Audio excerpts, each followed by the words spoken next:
बताइए।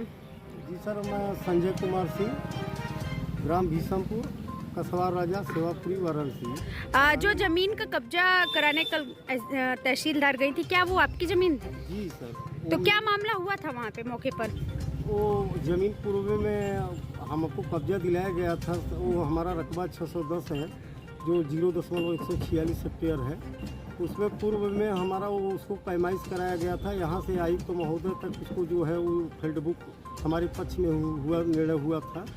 जो इसका पोजीशन ये लोग जाके पूर्व में करा दिए थे। 13 फरवरी को वो लोग जो आक्रमण करके थाना पुलिस के सहबल के साथ, और जब मैं थाना अध्यक्ष के पास जाता था तो वो हमको गुमराह करके हमारे साथ कई तरीके का अभद्र घटना भी कराया गया, फर्जी मुकदमा भी कराया गया हमारे ऊपर। और उसके बाद से ही हम चक्कर लगा रहे हैं। यहाँ SDM महोदय ने पूर्व में भी रिपोर्ट लगा के भेज दिया कि संजय कुमार सिंह को ऐसे ऐसे पोजीशन दिलाया गया, और लेखपाल कानून को भी रिपोर्ट लगा के दिए, लेकिन तब तक कोई व्यवस्था नहीं हुआ। तो मैं हाई कोर्ट चला गया फिर पुनः। तो वहाँ हाई कोर्ट से आदेश आया कि उनको रिस्टोर करा दिया जाए, सुरक्षित कराया जाए। तो उस आदेश के अनुपालन में यहाँ से जो है नायब मैडम पुलिस सतीश यादव जी के संरक्षण में पुलिस बल के साथ वहाँ गई, और लेकिन वहाँ पे कुछ जुआड़ी से जो पूरे माहौल को खराब करके कल जो तहसीलदार ने एक लड़की को थप्पड़ मारा, वहाँ तो आप मौके पे थे, तो क्या बता सकते हैं पूरी घटना क्या थी? पूरी घटना यही रही कि वहाँ पे जो है काफ़ी 100, 200, 400 लोगों को काफ़ी कम समय में इकट्ठा कर लिए, जिनकी उस अराजी से कोई लेना देना नहीं था। वो अपने महिला और अपने लड़की के साथ वहाँ अनायास सिर्फ उस माहौल को बिगाड़ने के लिए कि वो पोजीशन को रिस्टोर न करा पाए, और थाना पुलिस को अपना सुरक्षित करते हुए उस मामले को स्थगित करा दिए, सफल हो गए। क्या कारण था कि हाईकोर्ट के आदेश के बावजूद राजस्व विभाग खाली नहीं करवा पाई भूमाफियाओं से जमीन? सर, वो पुलिस बल उसमें कोई सक्रियता नहीं करती। एकदम वो जैसे वो SO साहब ऐसे खड़े हैं कि जैसे लग रहा है उनका परम मित्र हैं, रिंकू हैं, वीरू हैं, वो जैसे लग रहा है उनके काफी मतलब इसमें पुलिस प्रशासन मिला हुआ था क्या? अब बिल्कुल सर, अब कैसे कहे, रक्षक जब वैसे ही भक्षक बन जाएगा तो हम लोग कैसे जिंदा रहेंगे, और वो भी बाबा की सरकार में। आप क्या कहना चाहते हैं, क्या अपील करना चाहते हैं? हम ये कहना चाहते हैं कि पीड़ित तो बहुत पहले से थे, लेकिन जब बाबा की सरकार आई, सारी व्यवस्थाएं इस तरीके से खुशी का माहौल जगह जगह मिलना शुरू हुआ, तो हम भी इसका कोशिश किए कि इस बवाल से हम भी उबरें। तो मैं अपने अराजी का धारा 24 कराया, यहाँ सारी व्यवस्था कराया, यहाँ से कमिश्नर आयुक्त महोदय तक सारी व्यवस्था पाने के बाद इस जुआड़ियों और भूमाफियाओं की व्यवस्था में हम आज फिर पुनः उस चपेट में आके और मैडम के साथ अभद्र व्यवहार करते हुए वो लोग हावी और सिस्टम को बिगाड़ के इस पोजीशन पर पहुंचा दिए कि हम उसी जो रिस्टोर की हुई चीज़ों को पुनः फिर से उपभोग। अब कल के डेट में बताएं कि हम कल जो हमको पोजीशन कराई हुई ज़मीन रात में उससे 4 हाथ पीछे हमारा भाई रात में ड्यूटी करके आया, बाइक खड़ा किया, तो उन पड़ोसी वाले हमको काफ़ी गाली फकड़ दिए, हमारे वीडियो रिकॉर्डिंग में भी है, और मैं वो भी गाली दिए, और पुनः पुलिस भी बुलाए। पुलिस 5 मिनट में आ गई। हम लोग खाना खाने बैठे थे, हमारे घर से डर के मारे हमारी माँ, हमारे घर के भाई बच्चे कोई बाहर नहीं निकले। थाना अध्यक्ष के खिलाफ आप कहीं नहीं गए? कहाँ जाए हम लोग? आयुक्त से लेकर हर जगह हमारा कोई ऐसा नहीं है, न्यायालय का हर कागज हमारा पहुँचा है, कलर फोटो के साथ पहुँचा है। तो पुलिस क्यों साथ दे रही है? अब हम क्या बताएं, हम क्या बताएं? अब पैसा है, कहते उनकी औरत चिल्लाती है कि हम पैसा इतना हमारे पास है कि हम सबको खरीद लेंगे।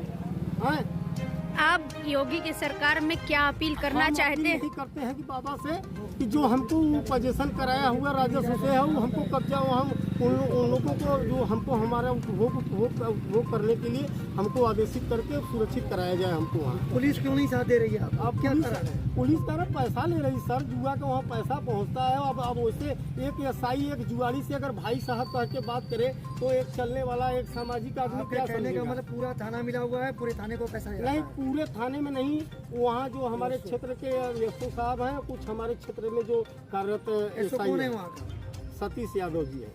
तो आपने उनसे अगर शिकायत लगाई? अब हम क्या बताएं, एक मजिस्ट्रेट महोदय यहाँ से 1.5 घंटा 2 घंटा तक अपना FIR का कॉपी लेके खड़ी रही, उनका FIR नहीं कर लिया गया, तो हम क्या बताएं उसके लिए? ठीक, हम भी साथ में मौजूद रहे। हमारी तरफ से जो एक्शन है वो हम अपना एक्शन लेंगे। हमारे पास तो उनको दंड देने का डायरेक्ट कोई पावर है नहीं, चाहे वो हो। और हमारे जो स्टाफ मेंबर्स हैं या हमारे जो नायब तहसीलदार हैं या तहसीलदार हैं या बाकी लोग हैं, इन लोगों को हम रिक्वेस्ट भी किए हुए हैं और इनको हम आदेशित भी किए हुए हैं कि किसी भी परिस्थिति में अपना कूल लूज न करें, किसी भी परिस्थिति में अभद्र भाषा अभद्र व्यवहार न करें, और अगर ऐसा कोई करेगा तो उसके विरुद्ध जो कठोरतम कार्रवाई है वो कठोरतम कार्रवाई की जाएगी। इस प्रकरण में भी जो कठोरतम कार्रवाई होगी वो हमारे द्वारा। अगर सर अगर अभी कुछ एक्शन नहीं लिया गया तो आपको नहीं लगता कि अगर आप कहीं और भी कब्जा कराने जाते हैं तो लोगों का मन बढ़ जाएगा उन भू माफियाओं का? तो देखिए, ऐसा हमेशा न हुआ है, न ऐसा हमेशा होगा। वहाँ पे लॉ एंड ऑर्डर की समस्या किसी को कुछ पता नहीं रहता है वहाँ पे क्या होने वाला है। मॉब जो होती है, भीड़ जो होती है, ऑल ऑफ ए सडन वहाँ पे इकट्ठा हो जाती है और सिचुएशन डेवलप हो जाती है। नेक्स्ट टाइम से हम लोग कॉशियस रहेंगे, इंश्योर करेंगे कि ऐसी समस्या न डेवलप हो। Thank you sir. पूछो सर कल जो बिशनपुर का जो मामला हुआ था उस पर क्या कहेंगे? कल जिस तरह से हड़कंप हुआ, वीडियो वायरल हो रहा है, मैडम एक लड़की को थप्पड़ मार रही हैं, उसके पक्ष में आप क्या कहेंगे मैडम को लेकर? देखिए, ये हाई कोर्ट की डायरेक्शन थी हमें। पहले धारा 24 में आदेश हुआ था जिसका अनुपालन हुआ था और उसको बीच में दूसरी पार्टी ने डिस्टर्ब कर दिया था, जिससे वो लोग हाई कोर्ट में पिटीशन लेके गए थे और हाई कोर्ट ने हमें डायरेक्शन दिया था कि जाके जो आदेश हुआ था उसका कंप्लायंस कराइए। उसी के क्रम में एक बार तहसीलदार की अध्यक्षता में टीम गई हुई थी, लेकिन वहाँ पे विवाद हुआ और पर्याप्त मात्रा में पुलिस न होने के कारण टीम को लौटना पड़ा। माननीय न्यायालय के आदेश के पूर्ण अनुपालन के लिए मेरे द्वारा टीम गठित की गई नायब तहसीलदार की अध्यक्षता में और एसीपी से रिक्वेस्ट करके कि वहाँ पे पर्याप्त मात्रा में महिला और पुलिस रहे, क्योंकि वहाँ पे ये सब होने का अंदेशा था हम लोगों को। उस दिन टीम गई है और राजस्व के हमारे नायब तहसीलदार, हमारे लेखपाल, राजस्व निरीक्षक गए थे, पुलिस भी वहाँ पे थी और इस कार्रवाई के दौरान वहाँ पे 200 से ज़्यादा लोग इकट्ठा हो गए। महिला, पुरुष, बच्चे, बूढ़े सब लोग इकट्ठा हो गए और राजस्व टीम को जैसा बताया गया हमारे टीम के द्वारा कि वहाँ पे घेर लिया गया, अभद्र भाषा यूज़ की गई और कपड़े उपड़े फाड़ने की बात आई। एक महिला वहाँ पे अपने ऊपर तेल डाल के जलने का भी प्रकरण आया। काफ़ी वहाँ पे अफरा तफरी मच गई और लॉ एंड ऑर्डर की सीरियस प्रॉब्लम वहाँ पे डेवलप हो गई। इसके बाद भी आपने वो मामला के खिलाफ एफआईआर दर्ज नहीं कराई? किसके खिलाफ? उन लोग के खिलाफ एफआईआर दर्ज कराई आपने?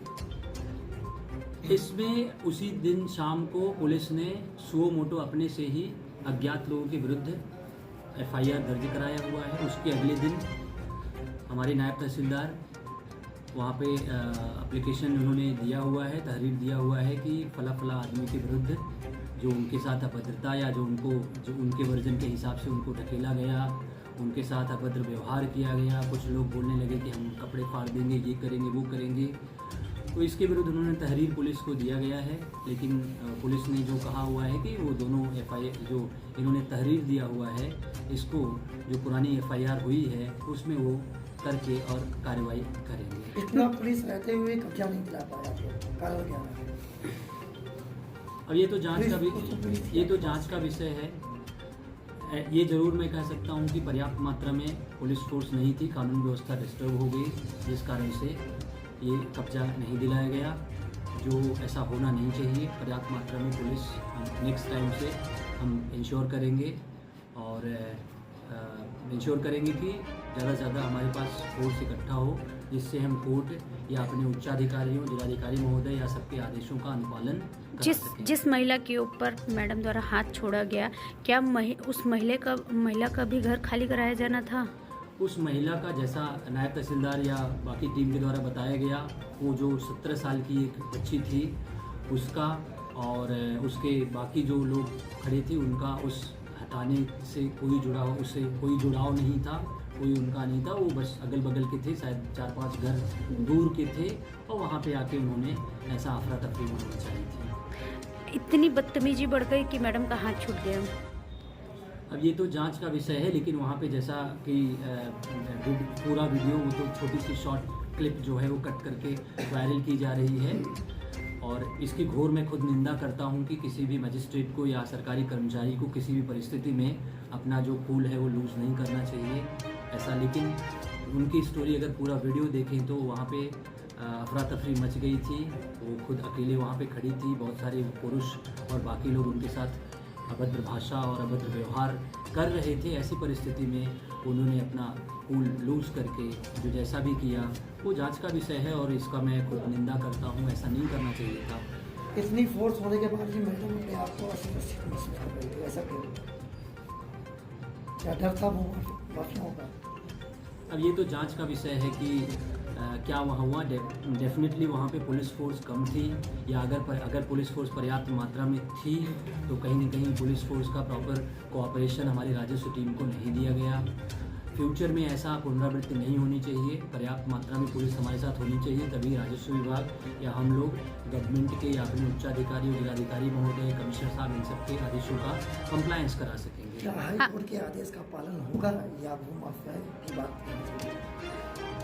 जितनी भी हमारे उच्चाधिकारी का आदेश हो, चाहे हाई कोर्ट का माननीय हाई कोर्ट का आदेश हो, चाहे सिविल कोर्ट का हो, चाहे सुप्रीम कोर्ट का हो, हम सबके आदेशों का नियमतः विधि संगत अनुपालन कराने के लिए एकदम श्योर हैं, उसको हमेशा कराएंगे। इस बार कानून व्यवस्था डिस्टर्ब हुई, हम पूरे राजा तालाब के लोगों से ये गुजारिश भी करते हैं और ये फोर्सफुली भी कह रहे हैं कि जो भी माननीय कोर्ट्स के आदेश होंगे उसका हम अनुपालन किसी भी परिस्थिति में कराएंगे। क्या उन लोगों को गिरफ्तार किया जाएगा कि नहीं? अब ये तो जांच का विषय है। एफआईआर हो चुकी है, पुलिस जांच करके जो भी कानूनी कार्रवाई की जानी है वो। आगे जो वीडियो वायरल हो रहा है उन लोगों के लिए क्या कहना चाहेंगे आप अपनी तरफ से कि इस तरह का वीडियो वायरल करें? आप क्या अपील करना चाहेंगे? अब देखिए, उनका अपना अधिकार है, सबके पास वो अपना वीडियो वायरल करना चाहें, अपनी बात रखना चाहें। आप अपनी तरफ से कुछ उनसे कहना चाहते हैं? मेरी तरफ से पूरी स्टोरी सबको बताना चाहिए, शॉर्ट स्टोरी किसी को नहीं बतानी चाहिए। जो पूरा वहाँ पे प्रकरण हुआ है, मीडिया, सारी मीडिया का ये मैं इस पे कहना चाहूँगा कि फुल स्टोरी जो वहाँ पे है उसको आपको प्रेजेंट करना चाहिए। बाकी जनता क्लिप काट के ये करके, ये उनका अधिकार है, उनके पास राइट्स हैं, जो करना चाहें वो अपना कर सकते हैं। Thank you sir. महिला के साथ जिस तरीके से आपके स्टाफ के साथ किया है उस पर आप क्या एक्शन ले रहे हैं? इस समय क्या एक्शन है? हमारी तरफ से जो एक्शन है वो हम अपना एक्शन लेंगे। हमारे पास तो उनको दंड देने का डायरेक्ट कोई पावर है नहीं, चाहे वो हों और हमारे जो स्टाफ मेंबर्स हैं या हमारे जो नायब तहसीलदार हैं या तहसीलदार हैं या बाकी लोग हैं, इन लोगों को हम रिक्वेस्ट भी किए हुए हैं।